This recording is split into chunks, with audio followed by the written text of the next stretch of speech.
warahmatullahi wabarakatuh. Halo anak-anak yang ibu banggakan, apa kabar kita hari ini? Ibu harap kalian dalam keadaan sehat walafiat, dalam keadaan yang baik-baik saja. Tak lupa kita panjatkan puji dan syukur kehadirat Tuhan Yang Maha Esa, karena pada kesempatan kali ini kita masih tetap dapat melaksanakan pembelajaran walaupun pembelajaran kita secara daring atau secara online. Pada kesempatan kali ini, Ibu akan menjelaskan tentang materi di semester 1, yaitu materi ikatan kimia. Satu hal yang harus kalian ingat, materi ikatan kimia ini merupakan materi prasyarat yang harus kalian kuasai agar materi-materi selanjutnya itu dapat dengan mudah kalian pelajari. Jadi untuk materi pertemuan kali ini, Ibu harap kalian dapat benar-benar memahami penjelasan tentang materi ikatan kimia. Oke anak-anak ya, sekarang mari kita lanjutkan ke bagian inti dari penjelasan materi ikatan kimia. Oke anak-anak, sekarang sebelum kita masuk ke materi penjelasan tentang ikatan kimia, ada beberapa hal yang harus kalian ingat. Pada materi ikatan kimia ini ada standar kompetensi dan kompetensi dasar serta indikator yang harus kalian capai. Indikator yang pertama, dapat menjelaskan kecenderungan unsur untuk mencapai kestabilan. Jadi itu yang pertama. Kemudian yang kedua, kalian dapat menggambarkan susunan elektron valensi atom untuk unsur-unsur pada golongan 8A atau golongan gas mulia. Kemudian yang ketiga, menjelaskan proses terjadinya ikatan ion beserta contohnya. Dan yang keempat, menjelaskan proses terjadinya atau terbentuknya ikatan kovalen beserta contohnya. Serta yang terakhir, bisa memprediksi jenis-jenis ikatan yang terbentuk dari senyawa-senyawa dengan membandingkan sifat-sifatnya. Jadi ingat, itu adalah indikatornya.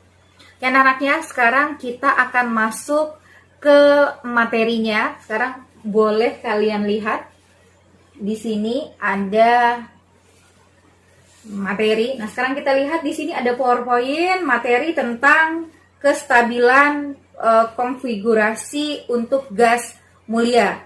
Kalau kita lihat pada layar bahwa gas mulia yang isi anggotanya adalah helium, neon, kemudian argon, kripton, xenon, dan radon. Jadi ini adalah unsur gas-gas yang dia sudah stabil. Ingat, Bu, kenapa dia stabil? Pada pertemuan sebelumnya sudah Ibu jelaskan, mereka stabil karena pertama, elektron valensinya sudah 8. Karena kalau sudah 8 berarti sudah mencapai teori kestabilan oktet. Bu, bagaimana dengan helium? Kalau sudah Ibu jelaskan juga, untuk helium ini, kenapa dia hanya 2 saja dan dianggap dia stabil? Karena pengecualian, yaitu untuk helium stabilnya elektron valensinya adalah 2. Oke anak-anak ya. Nah sekarang kalau kita lihat lagi, ternyata atom-atom yang selain pada golongan gas mulia ini pun dia ingin stabil. Kayak kita manusia, pasti ingin stabil. Nah, sekarang bagaimana cara untuk membuat mereka stabil? Nah, ternyata ada 2 cara untuk membuat mereka stabil. Yang pertama dengan melakukan serah terima elektron. Yang kedua dengan menggunakan atau pemakaian elektron secara bersama-sama. Jadi ingat, ada 2 cara yang digunakan untuk atom-atom selain dari unsur golongan gas mulia ini untuk stabil. Yang pertama dengan melakukan serah terima elektron. Yang kedua dengan melakukan penggunaan atau pemakaian elektron secara bersama-sama. Nah, dari sini pun kita sudah bisa melihat perbedaannya. Oh, ternyata yang menggunakan elektron secara bersama-sama ini nanti akan membentuk ikatan kovalen. Sedangkan yang melakukan serah terima elektron ini akan membentuk ikatan ion. Jadi sudah cukup jelas ya perbedaannya. Kalau ikatan ion adalah adanya serah terima elektron. Sedangkan untuk ikatan kovalen adalah pemakaian elektron secara bersama-sama. Oke ya, sekarang kita lanjutkan. Nah, sekarang kita lihat contoh. Nah, sekarang bagaimana sih atom-atom lain memperoleh kestabilan? Sekarang kita lihat. Misalkan ada contohnya atom litium. Litium itu nomor atomnya 3. Jadi pada saat kita buat konfigurasi elektron berdasarkan Niels Bohr, kulit pertama terisi 2 elektron, kulit pertama diisi oleh 1 elektron. Nah sekarang, ingat konfigurasinya 2-1. Bu, kalau 2-1 bagaimana? Ingat, tadi teori-teorinya bahwa si atom-atom ini untuk stabil dia selalu merujuk ke teori kestabilan gas mulia. Stabilnya 2 atau 8. Nah, sekarang kita lihat. Untuk kasusnya litium ini, elektron valensinya 1. Nah, kalau 1 bagaimana? Bagaimana? Untuk mencapai 8 berarti si litium kurangannya berapa? 7. Sedangkan untuk menarik 7 itu susah nggak? Susah dong. Nah, lebih enak mana dia? Dia menarik 7 atau dia melepaskan 1 elektron aja di kulit terluar? Maka lebih enak dia melepaskan 1. Maka untuk kasusnya litium ini, untuk mencapai kestabilannya, dia melepaskan 1 elektron pada kulit terluarnya. Nah, jadi elektron pada kulit terluar ini dia lepaskan. Bu, setelah dilepaskan kemana nanti perginya si elektron ini?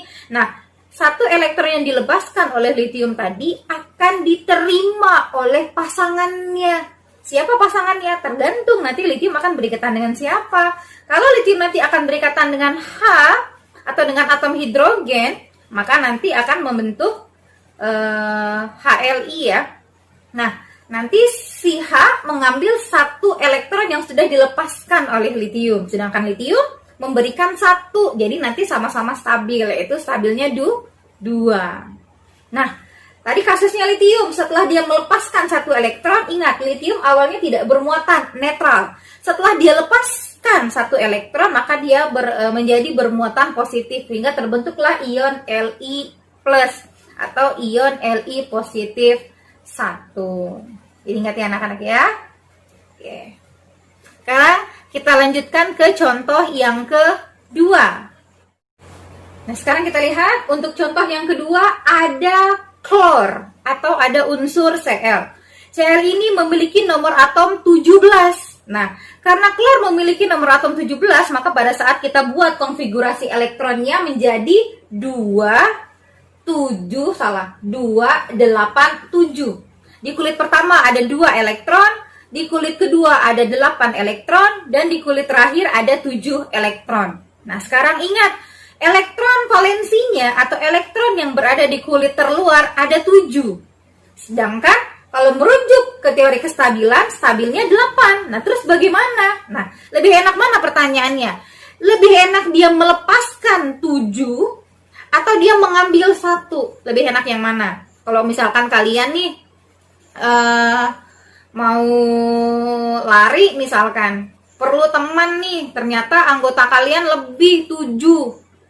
Mau kalian lepaskan 7-7-nya atau lebih gampang tarik lagi 1 orang untuk masuk ke dalam anggota? Lebih enaknya mana? Tentu lebih enak kita menarik 1 daripada melepaskan 7. Nah, begitu juga dengan klor. Maka untuk mencapai kestabilannya, klor akan menarik atau menerima 1 elektron yang diberikan oleh atom pasangannya. Nanti akan berikatan dengan siapa dia. Maka dia akan menerima 1 elektron. Nah, yang diterima kenapa 1? Ya sesuai dengan kekurangannya. Stabilnya 8, dia sudah punya 7, maka kekurangannya adalah 1.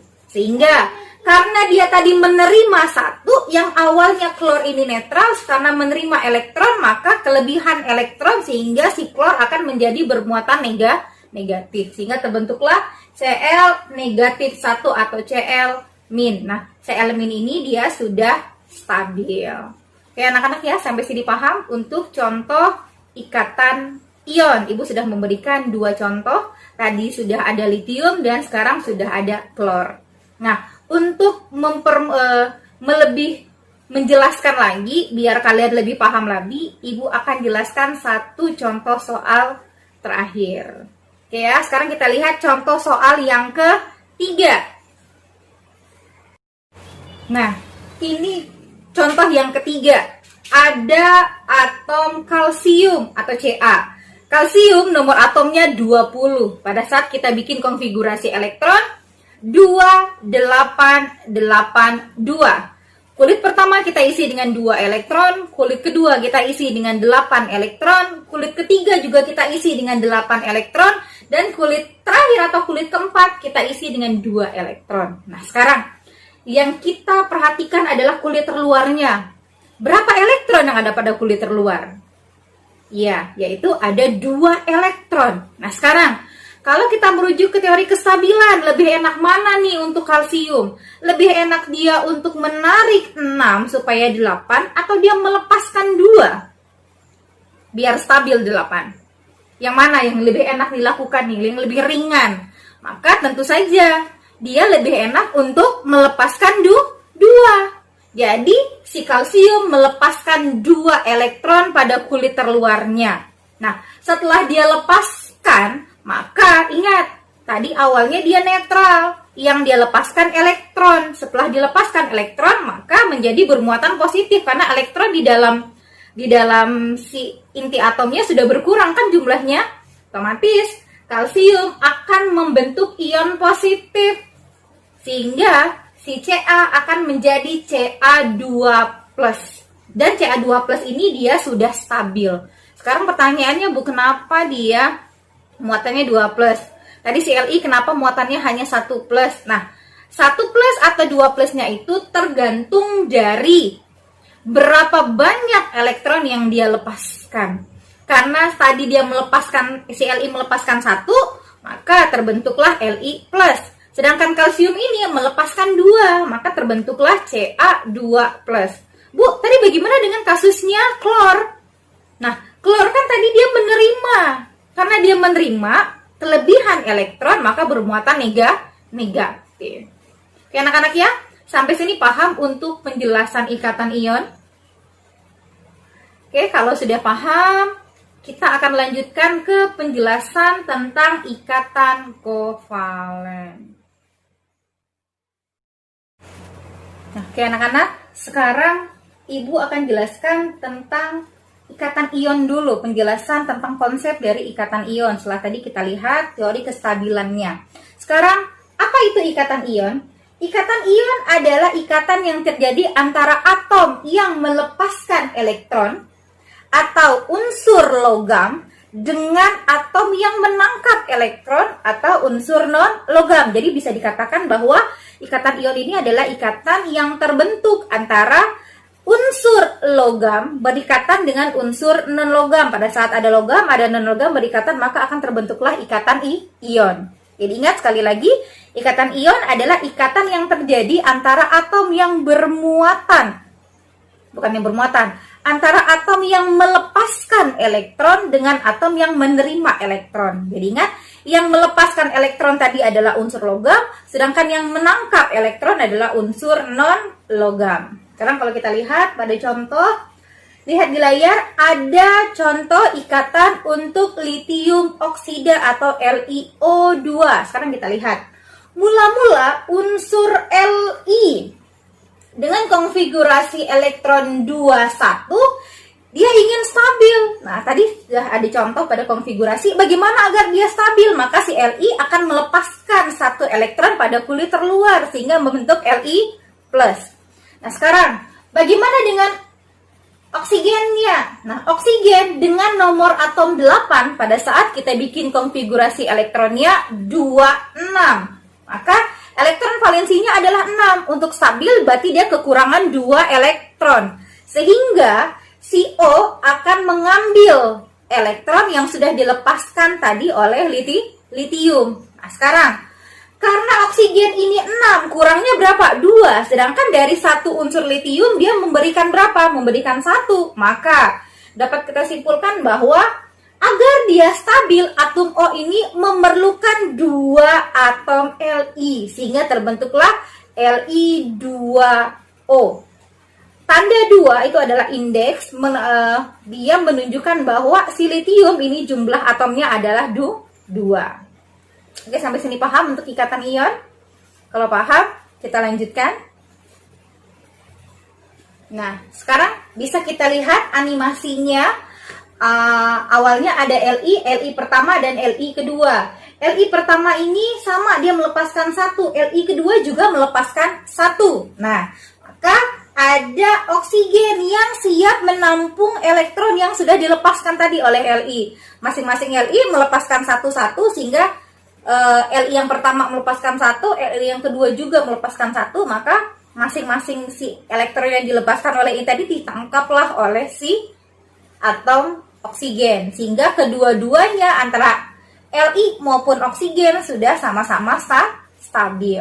Oke, sampai sini paham, nak?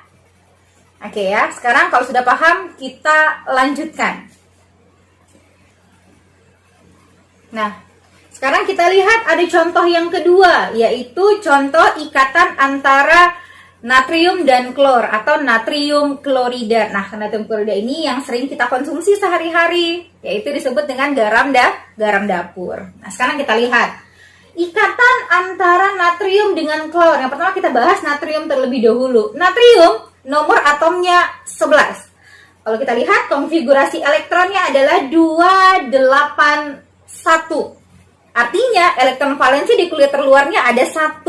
Maka kecenderungannya si natrium ini akan melepaskan elektron. Sebanyak berapa yang dia lepaskan? Sebanyak kelebihannya, yaitu 1. Jadi ingat, kita save dulu nih. Oh, natrium melepaskan 1. Nah, sekarang bagaimana dengan klor? Klor nomor atomnya 17. Kita lihat. Klor 17. Konfigurasi elektronnya 287. Elektron pada kulit terluarnya berapa? 7. Untuk stabil tadi berapa? 8. Tadi kita sudah jelas, sudah bahas ya di waktu yang tadi, bahwa si klor itu untuk mencapai kestabilannya dia lebih mudah untuk menerima berapa? Menerima kekurangannya. Kurangnya berapa? 1. Maka si klor menerima 1 elektron. Udah klop nih. Si natrium melepaskan 1, klor memerlukan, berarti 1 elektron yang sudah dilepaskan oleh natrium akan diterima oleh si klor. Nah, terjadilah yang namanya transfer elektron. Kalau kita lihat animasinya, awalnya natrium, kulit terluarnya ada 1, kemudian dilepaskan masuk ke kulit terluar juga pada si klor, sehingga kedua-duanya sama-sama stabil. Nah, pada kasusnya ikatan NaCl ini, 1 Na hanya membutuhkan 1 atom klor. Beda dengan yang tadi, LiO. Kalau Li2O, di mana 1 atom oksigen memerlukan 2 atom Li. Kalau ini cukup 1 atom Na memerlukan 1 atom klor. Ya anak-anak, sampai sini penjelasannya bisa dipahami ya.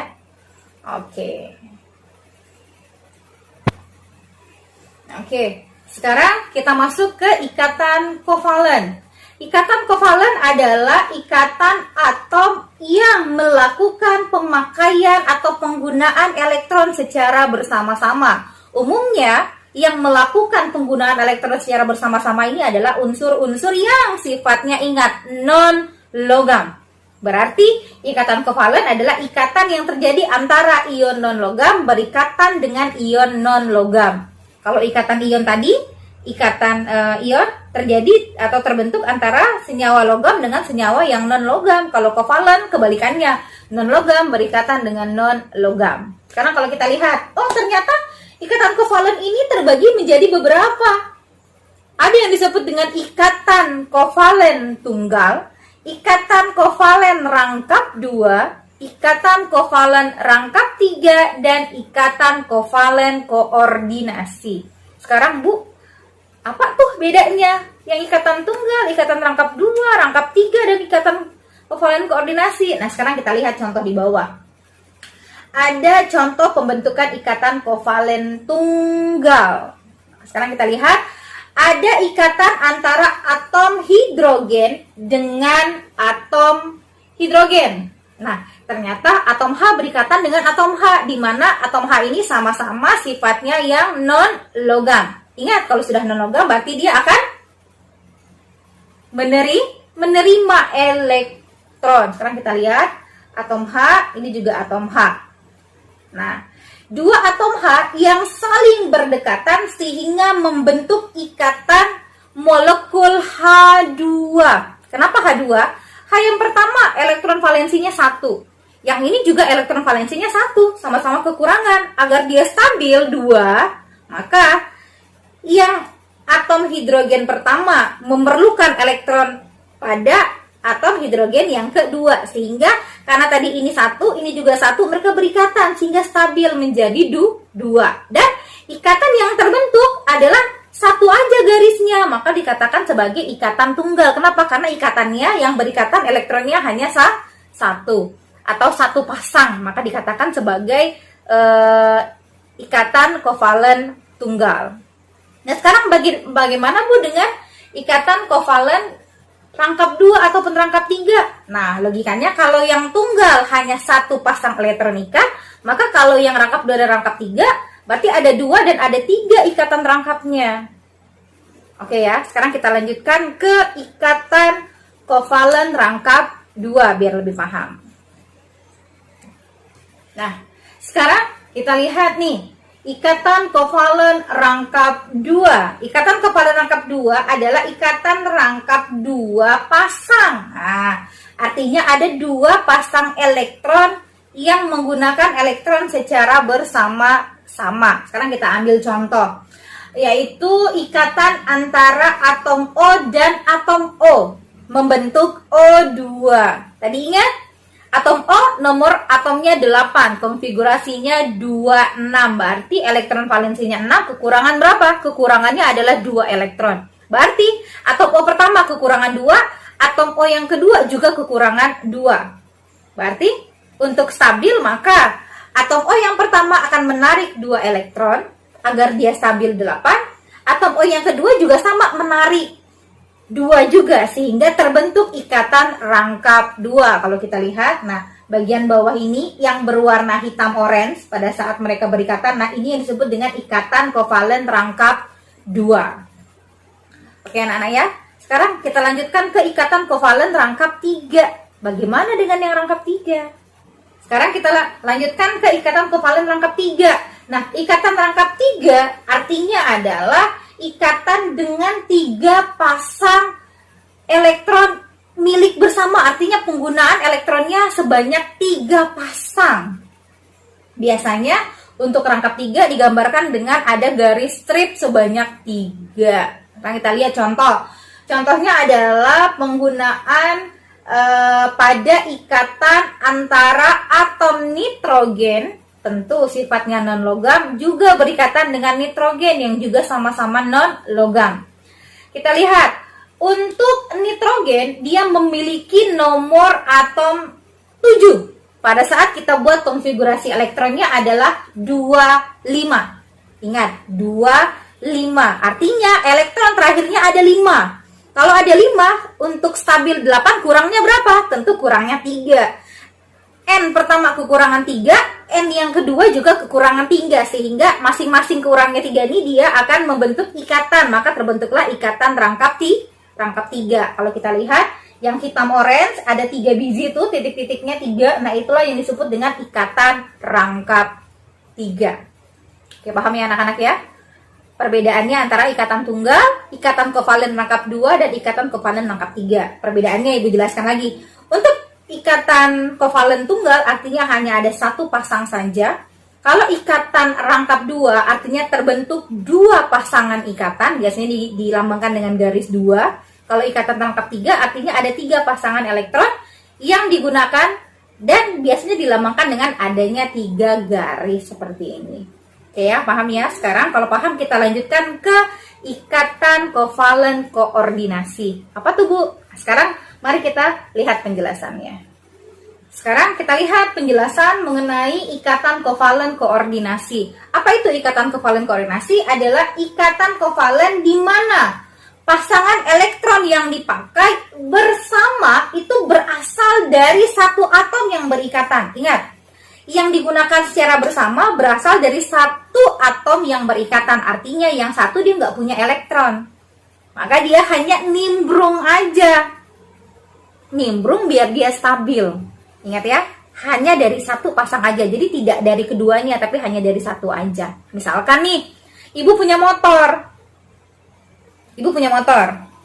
Nah, sedangkan kawan Ibu nggak punya motor, maka dia numpang sama Ibu. Nebeng lah kalau bahasanya. Nah, kawan ini kan dia nggak punya motor, maka untuk sampai ke sekolahan dia menggunakan motor Ibu. Artinya dia tidak memiliki kendaraan. Dia tidak memiliki apapun untuk ke sekolah, dia punya kaki aja cuman. Tapi untuk lebih cepat ke sekolah maka dia numpang ke ibu.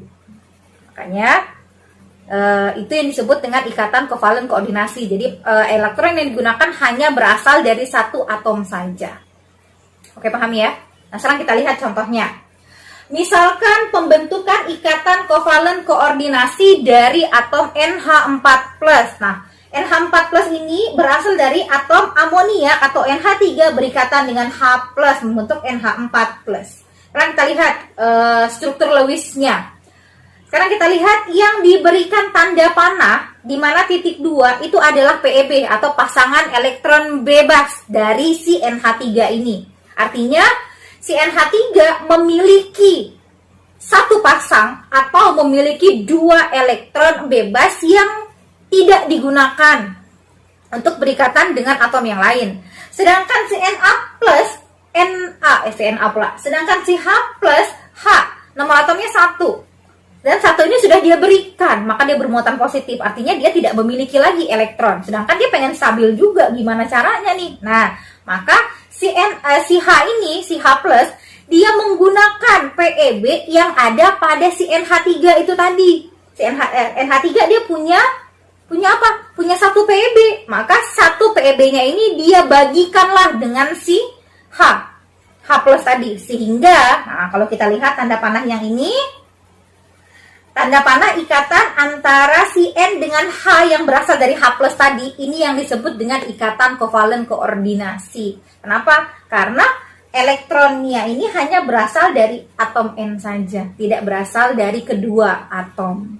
Oke ya, sampai sini paham anak-anak? Bisa dimengerti penjelasan mengenai ikatan ion dan ikatan kovalen perbedaannya? Oke, kalau sudah paham, kita review sedikit ya. Nah, sekarang kita review tadi bahwa teori kestabilan. Nah, teori kestabilan itu ada berapa? Ada 2, ada oktet dan ada duplet. Oktet itu stabilnya 8, sedangkan duplet stabilnya 2. Atom-atom yang melepaskan elektron ini disebut dengan atom logam, sedangkan atom-atom yang menerima elektron disebut dengan atom yang sifatnya non-logam. Ingat sampai sini. Kemudian, cara untuk mencapai kestabilan atom-atom seperti atom golongan gas mulia itu ada 2 cara. Yang pertama dengan serah terima elektron, yang kedua dengan penggunaan atau pemakaian elektron secara bersama-sama. Apabila elektron ini digunakan dengan cara serah terima elektron, maka akan terbentuk ikatan ion. Sedangkan apabila elektron ini digunakan secara bersama-sama atau pemakaian elektron secara bersama, maka akan terbentuk ikatan kovalen. Oke ya. Kemudian, ikatan ion adalah ikatan yang terbentuk antara unsur logam atau unsur yang melepaskan elektron dengan unsur non-logam atau unsur yang menerima elektron. Sedangkan ikatan kovalen adalah ikatan yang terbentuk antara unsur-unsur yang melepaskan elektron, yang menerima elektron atau yang kekurangan elektron, atau ikatan antara unsur-unsur non-logam. Jadi non-logam berikatan dengan non-logam terbentuk ikatan kovalen. Kalau ikatan ion tadi, unsur logam ketemu dengan unsur non-logam, maka akan membentuk ikatan ion. Oke anak-anak ya. Sekarang, tadi ikatan kovalen terbagi menjadi berapa? Terbagi menjadi 4. Yang pertama adalah ikatan kovalen tunggal. Ikatan kovalen tunggal tadi adalah ikatan yang terbentuk apabila terjadi satu pasang elektron aja. Sedangkan ikatan kovalen rangkap 2 itu adalah ikatan kovalen yang terbentuk karena adanya penggunaan 2 pasang elektron secara bersama. Sedangkan ikatan kovalen rangkap 3 terbentuk karena adanya penggunaan 3 pasang elektron secara bersama.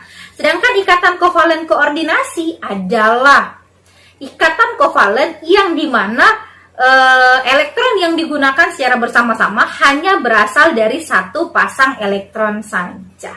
Bukan satu pasang, dari salah satu atom saja, bukan dari keduanya. Oke anak-anak ya, sampai sini sudah dipahami untuk materi ikatan kimia. Ternyata tidak susah kan, ikatan kimia tidak seperti yang dibayangkan. Apa ini ikatan ini ketemu ini melepaskan menerima? Ternyata tidak seribet itu kalau kita mempelajari. Oke anak-anak, ibu rasa penjelasan materinya cukup sampai di sini. Apabila nanti ada pertanyaan yang ingin kalian tanyakan, boleh langsung kalian tanyakan, bisa di kolom komentar atau bisa kalian tanyakan via WhatsApp atau di grup pembelajaran kita, boleh silakan kalian tanyakan. Oke, cukup sekian penjelasan materi dari Ibu. Terima kasih atas partisipasinya dalam pembelajaran online kita hari ini. Selamat belajar. Ingat, harus sudah belajar walaupun kita dalam masa pandemi seperti ini. Oke anak-anak ya. Demikianlah tadi penjelasan Ibu mengenai materi ikatan kimia. Semoga video ini bisa membantu kalian dalam memahami materi yang berkaitan dengan materi ikatan kimia. Apabila nanti masih ada materi yang belum kalian pahami, bisa kalian ulang lagi videonya sampai paham, atau bisa langsung kalian tanyakan melalui grup pembelajaran kita yang sudah ada. Oke anak-anak, sampai berjumpa lagi di kesempatan berikutnya.